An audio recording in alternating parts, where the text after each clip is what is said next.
আলাইকুম, কেমন আছেন আপনারা সবাই? আশা করি আমার এই নতুন ভিডিওটি যারা যেখান থেকে দেখছেন, দূরে কাছে দেশ ও দেশের বাহিরে সবাই অনেক বেশি ভালো ও সুস্থ আছে। আল্লাহ পাকের অশেষ রহমতে আলহামদুলিল্লাহ আমরা সবাই ভালোই আছি। বরাবরের মতো ইউটিউব চ্যানেলের রাহিম জারি থেকে আরেকটি নতুন ব্লগ ভিডিও নিয়ে আপনাদের মাঝে চলে আসলাম। আমার এই নতুন ভিডিওটি দেখার জন্য আমি সবাইকে আরেকবার স্বাগত জানাই। আমার এই নতুন ভিডিওটি যারা যেখান থেকে দেখা শুরু করেছেন বা পরবর্তীতে দেখবেন তাদের সবাইকে জানাই অসংখ্য অসংখ্য ধন্যবাদ। তো আজকে কিন্তু সকালের নাস্তা দিয়ে ভিডিওটা শুরু করে নাই, আজকে সকালের কাজকর্ম দিয়ে ভিডিওটা শুরু করে দিলাম। তো অফ ক্যামেরাতে কিন্তু আমরা ঘরে সবাই নাস্তা করে নিয়েছিলাম। তো নাস্তা করার পরপরই কিন্তু আবার ডাইনিং টেবিলটাকে একটু পরিষ্কার করে নিতে হয়। প্রতিদিনই কিন্তু নাস্তা খাওয়ার পরপরই আবার আমি ডাইনিং টেবিলটাকে ভালো করে পরিষ্কার করে নিই, যেহেতু নাস্তা খাওয়ার পরপরই কিন্তু টেবিলটা অনেক বেশি নোংরা হয়ে যায়। আমি কিন্তু প্রতিদিনই সময়ের কাজ সময় করে নিই, তাহলে কিন্তু দেখা যায় আমার কাজগুলো একদমই সহজ হয়ে যায়। তো কাজগুলো সেরে তারপরে কিন্তু আমি একটু রেস্ট নিতে পারি। তো প্রতিটি গৃহিণীর যদি আমরা কাজ জমিয়ে না রেখে সময়ের কাজ সময়ে করে নিই, তো সাথে সাথে করে নিলে কিন্তু আমাদের অনেক বেশি ভালো হয়। তাহলে কিন্তু আমাদের কাজগুলো একদমই সহজ হয়ে যায়। আবার দেখা যায় কাজগুলোও কিন্তু অনেক সুন্দর হয়। তো ডাইনিং টেবিল গোছানোর আগে কিন্তু আমি চুলাতে ভাত বসিয়ে দিয়েছিলাম। আমার কিন্তু ভাত রান্নাটা হয়ে গেছে, তো এখন কিন্তু আমি একটু হটপটে বেড়ে নিয়েছি। এখন যেহেতু শীতকাল, তবে হটপটে একটু বেড়ে রাখলে কিন্তু ভাতগুলো একটু গরমই থাকে, যেহেতু আমরা দুপুরবেলাতে ভাত খাবো। আর পাতিলে ভাত রাখলে কিন্তু ভাতটা ঠান্ডা হয়ে যায়, তবে শীতকালে কিন্তু একটু গরম গরম ভাত খেতে ভালোই লাগে। ঠান্ডা হলে কিন্তু খেতে একদমই ভালো লাগে না, তবে গরমের দিনে কিন্তু ঠান্ডা ভাত খেতে ভালো লাগে। তো ডাইনিং টেবিল গুছিয়ে তারপরে কিন্তু আমি রান্নাঘরে চলে আসলাম। তো প্রতি সপ্তাহে কিন্তু আমি রান্নাঘরটাকে সুন্দর করে পরিষ্কার করে নিই। আর এমনিতে কিন্তু আমি প্রতিদিন রান্না করার পর আমার রান্নাঘরটাকে ভালো করে পরিষ্কার করে নিই। তবে রান্নাঘরে যে র্যাকগুলো আছে, র্যাকগুলো কিন্তু আমি প্রতি সপ্তাহে পরিষ্কার করে গুছিয়ে রাখি। তবে প্রতি সপ্তাহে যদি আমরা রান্নাঘরটাকে একবার ভালো করে গুছিয়ে পরিষ্কার করে নিই, তাহলে কিন্তু ভালোই দেখা যায়। আবার দেখা যায় সব কিছু একটু গোছানোই থাকে। তো আমি যে হাঁড়ি পাতিলগুলো দিয়ে প্রতিদিন রান্না করি, সেগুলো কিন্তু আমি সুন্দর করে গুছিয়ে রাখি। আর যদি ভাঙা জিনিসও হয়, তারপরও যদি একটু পরিষ্কার করে ভালোভাবে গুছিয়ে রাখি, তাহলে কিন্তু জিনিসগুলো দেখতে অনেক বেশি ভালো লাগে। আর এমনিতে কিন্তু আমার রান্নাঘরে অত দামি কিছু নাই, তো আমার যা আছে তা দিয়ে কিন্তু আমি রান্নাঘরটাকে সুন্দর করে সাজিয়ে গুছিয়ে রাখি। আর দেখা যায় যদি আমার যতই দামি জিনিস থাকুক, যদি আমি ওই দামি জিনিসগুলো ভালো করে পরিষ্কার করে না রাখি বা ভালো করে গুছিয়ে না রাখি, তাহলে কিন্তু দেখতে একদমই ভালো লাগবে না। আর যদি আমার অল্প জিনিস থাকুক বা কম দামি জিনিস থাকুক, সেগুলো দিয়ে আমি সুন্দর করে সব কিছু গুছিয়ে রাখি আর পরিষ্কার করে রাখি, তাহলে কিন্তু দেখতে বেশ ভালোই লাগে। তো ভিডিওটির এই পর্যায়ে এসে সে পুরনো কথাটি আবার সবাইকে মনে করিয়ে দিতে চাই।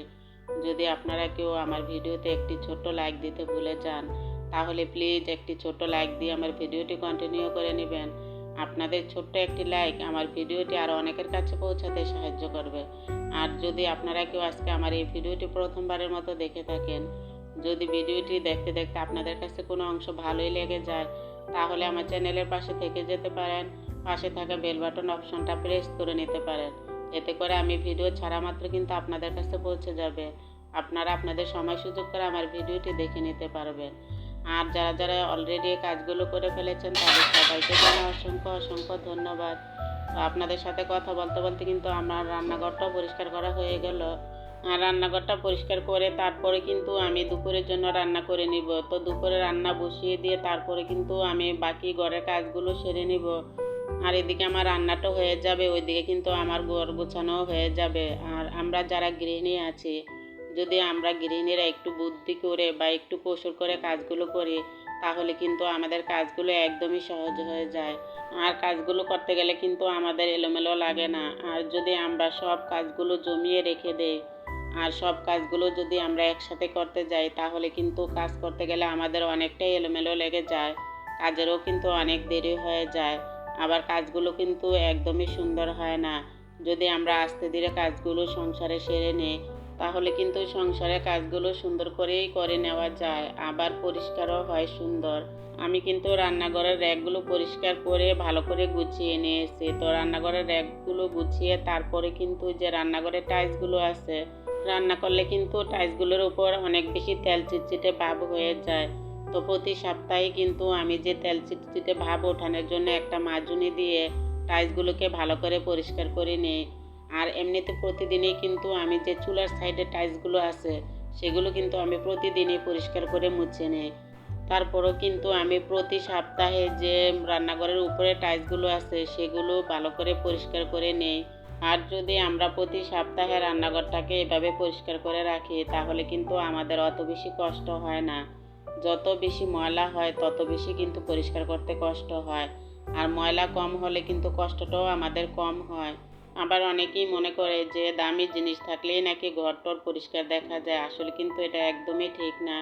কারণ কম দামি জিনিস দিয়েও কিন্তু অনেক সুন্দর করে ঘরগুলোকে সাজিয়ে গুছিয়ে রাখা যায়। তো আমি কিন্তু এখন সন্ধ্যার পরে, তো এই ভিডিওটা কিন্তু সন্ধ্যার পরের ভিডিও ছিল। আর সন্ধ্যার দিকে কিন্তু বাচ্চাদের কিছু নাস্তাই দেওয়াই লাগে। তবে রাহিন কিন্তু আমাকে বলছিল ওকে মিষ্টি দেওয়ার জন্য।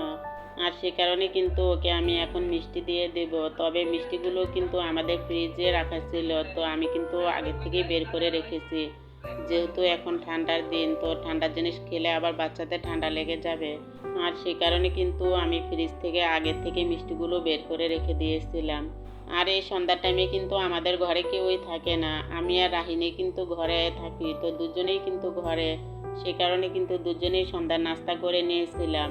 আর এখানে কিন্তু আমি কিছু কাচ্চি বিরিয়ানি গরম করতে চুলাতে দিয়েছি। আমাদের যেহেতু ওভেন নাই, সে কারণে কিন্তু আমাদের চুলাতেই গরম করে নিতে হয়। তবে এই খাসির কাচ্চি বিরিয়ানিগুলো কিন্তু আমাদের ফ্রিজে আগেরই রাখা ছিল। তো আজকে ভাবলাম যে ফ্রিজ থেকে বের করে তারপরে ছেলেদেরকে গরম করে দিয়ে দেই।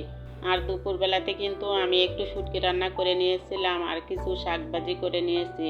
তা কিন্তু আর আপনাদের সাথে আমি শেয়ার করতে পারি নাই, তাহলে কিন্তু ভিডিওটা অনেক বেশি লম্বা হয়ে যায়।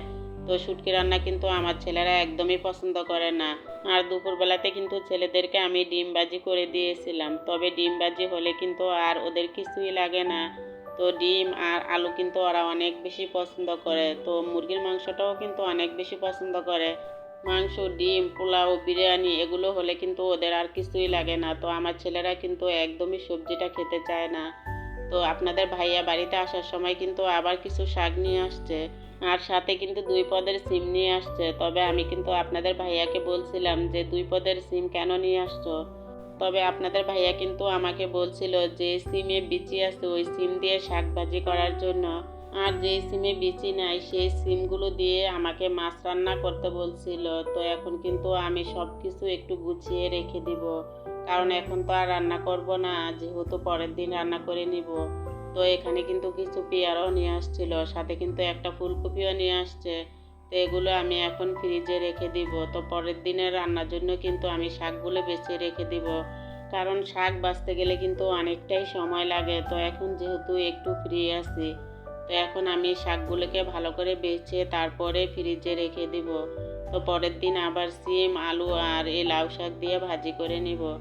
বাজার গোছাতে গোছাতে কিন্তু আপনাদের কাছ থেকে এখান থেকেই বিদায় নিতে হবে। তো পরবর্তী আরেকটি নতুন ভিডিও নিয়ে চলে আসবো আপনাদের মাঝে। সেই পর্যন্ত আপনারা অনেক বেশি ভালো থাকবেন। আল্লাহ হাফেজ।